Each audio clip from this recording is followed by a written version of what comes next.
Based on the charges he's already pled guilty to, Tekashi faces a minimum of 47 years in prison. You've probably heard that 6ix9ine recently got locked up for 2 years, but there's more to his case than you might realize. The way his sentence plays out could change drastically over time, so make sure you watch the whole video. You're not going to want to miss this. Be sure to like the video and subscribe to the channel. So let's get right into it, shall we? What is the official sentence for 6ix9ine? Recall that he had a plea deal with the government and that he went all out to snitch on the group he was a part of, the 9 Trey Bloods, in order to get goodwill on the part of the judge and the prosecution. So did it work? Yes and no. Technically speaking, when he pled guilty to 9 different charges in February as a part of his plea deal, he could have faced at least 47 years in jail. Life sentence was off the table in conjunction with the plea deal. His legal team and various other lawyers who were clued in on the case stated that 6ix9ine would get time served as his punishment, meaning that the time he's already put in prison would be considered the actual punishment and thus he'd get to walk free. But unfortunately for 6ix9ine, that's not what happened. After a long morning filled with last-minute motions and pleas from both sides of the argument, the judge in case ruled that 6ix9ine would be sentenced to 2 years in jail. But there's a small catch on that. Mainly, he did get a partial time served element, meaning that his time already spent in jail, which at this time is 13 months, would be counted toward his overall sentencing, which means that he only has to serve another 11 months in jail. There are a lot of thoughts and feelings on this matter, and we'll be discussing a lot of them in a bit, but one of the key things to remember is that this means no matter what, that 6ix9ine is not getting out of jail today, tomorrow, or by the end of the month, or even the beginning of this year, which is what many people thought would happen given all the help he gave the prosecution in the case against the 9 Trey Bloods. But this time, for once, the law is not going to let him off the hook so easily. He'll have to spend the most of 2020 in jail as payment for the many crimes that he committed with the 9 Trey Bloods. He gets time served, so basically he already served 13, so he has 11 left.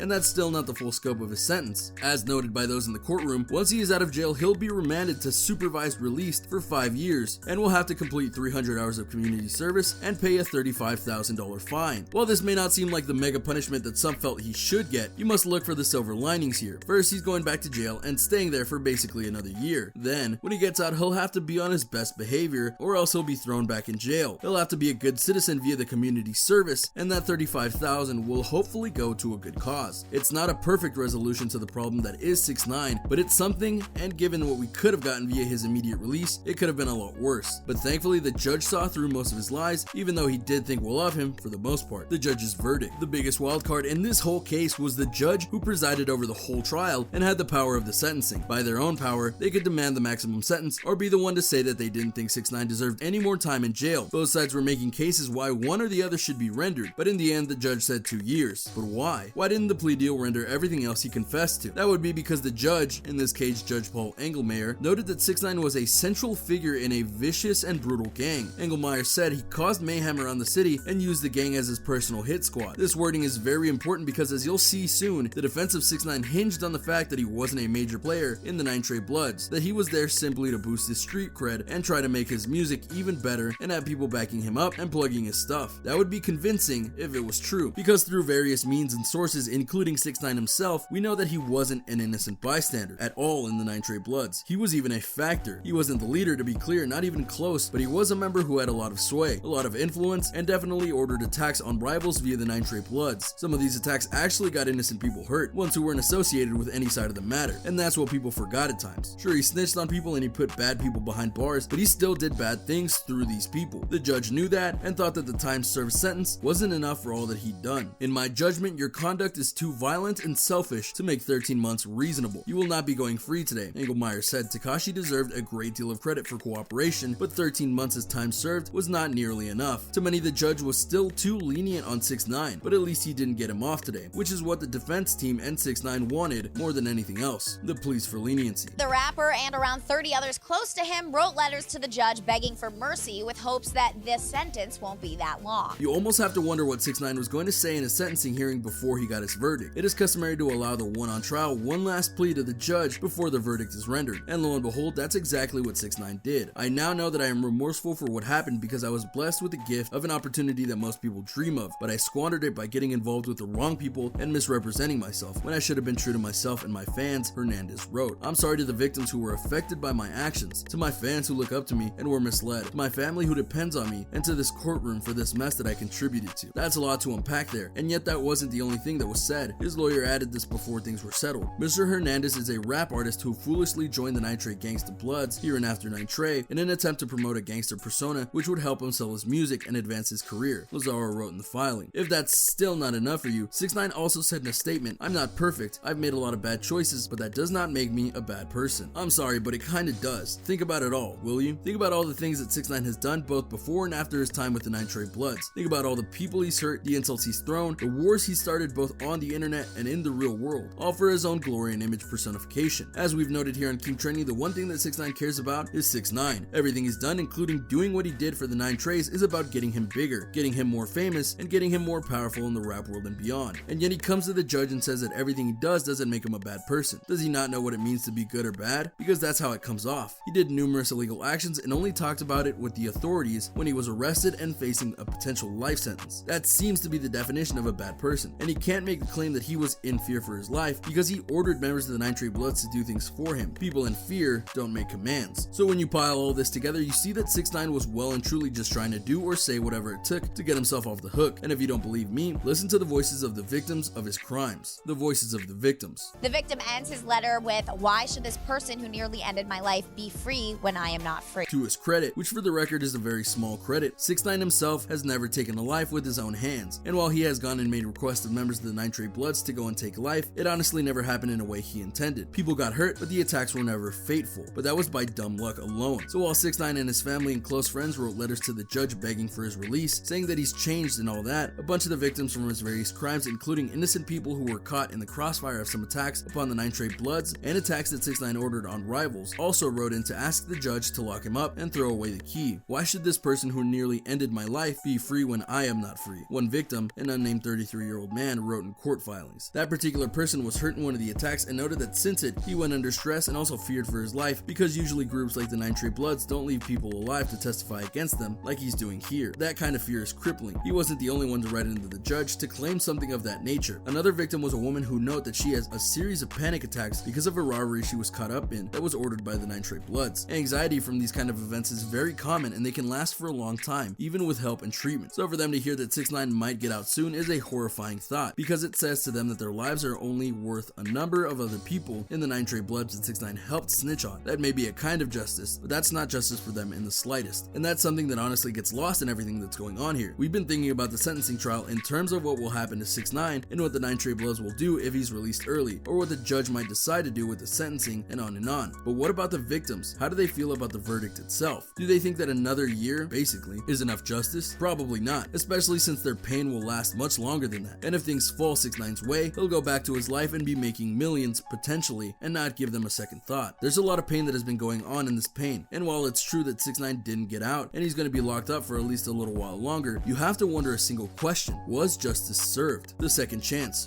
Throwing himself on the mercy of the court and saying, please, please, reduce my sentence. Arguably one of the most frustrating things that 6ix9ine has said during the defense of his actions is that of him deserving a second chance. He pleaded with the judge before sentencing that he deserves a second chance to do better, to be better, to the role model of his fans and people that look up to him, that he squandered the ability to do that before, but wants to do that now. You know what's required to get a second chance? Having this be your first mistake. And as the court record will happily show, this was not 6ix9ine's first mistake. His first mistake was actually in 2015 when he hired underage girls to do explicit acts in a music video that he posted on Instagram. Why did he make that video? To boost his cred, of course. He was trying to be a hardcore rapper and nothing screams that like an explicit music video, right? So naturally, it got out what he did, he got arrested and copped a defense of I didn't know those girls were underage. For the record, they were 13. I'll leave you to your own judgments here. Anyway, the court gave him a wait for it second chance with a plea deal and probation. He had to complete the terms of the plea deal, which included an apology to the families involved, getting a GED, and community service. Would you like to guess how many of those things he actually did? 1. He apologized to the families in a letter.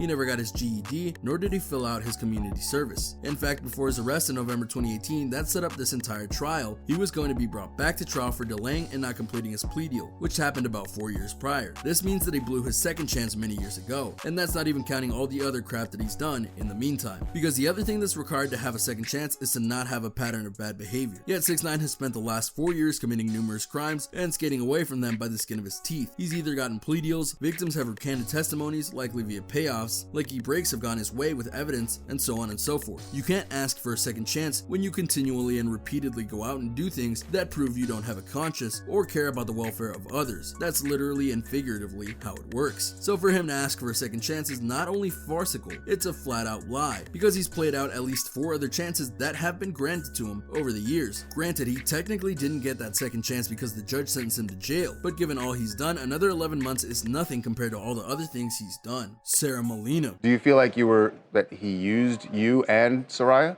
Yeah, to gain likeness.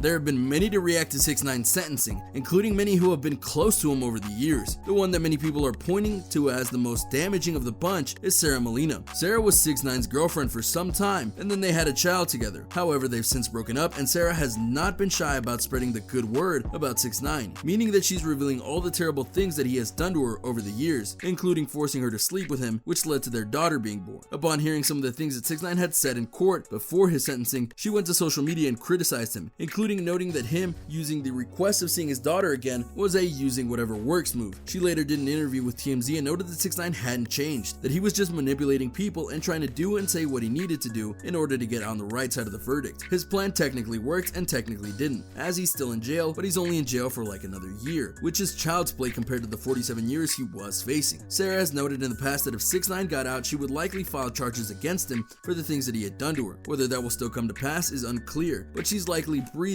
at least a small sigh of relief because she won't have to deal with him for at least a little while longer. Was justice served? That is a question that we must all ask ourselves and then contemplate what the truth is, because all of us likely have a different view on all of this. Some of you may feel that an extra year in jail is the perfect sentence since he helped put a lot of the 9 Trey Bloods away. Others might think that it shouldn't matter that he helped put bad guys away when he's one himself, and that should have gotten something like 5 to 10 more years in jail. What this really boils down to is whether you weigh the actions before his arrest as more important or less important than the actions he did after his arrest. There's no question that he helped people by putting those other 9 Trey Blood members away, but did he do it because he really felt bad about it, or did he do it because he knew that it was the only way to get out of jail and back to his life and rap? Based on his history, it would point to the latter. Pretty much everyone would agree though that him staying any time in jail is better than him getting an immediate release like many were hoping. But was an extra 11 months true justice? You tell me. That being said, there you have it, a breakdown of everything going on with 6ix9ine and the sentencing he got. What do you think of the verdict? Was it the right one? Did he deserve more or less? Let me know in the comments down below. Be sure to subscribe. I'm King Trending, and I'll see you next time. A simple reminder on how to enter our brand new giveaway. We will be giving away either an iPhone X Max, the new iPad Mini, or a MacBook Pro. It's really your choice. So be sure to leave a like, comment the keyword, subscribe, and turn on notifications to enter the giveaway. It's really that simple. Go for it.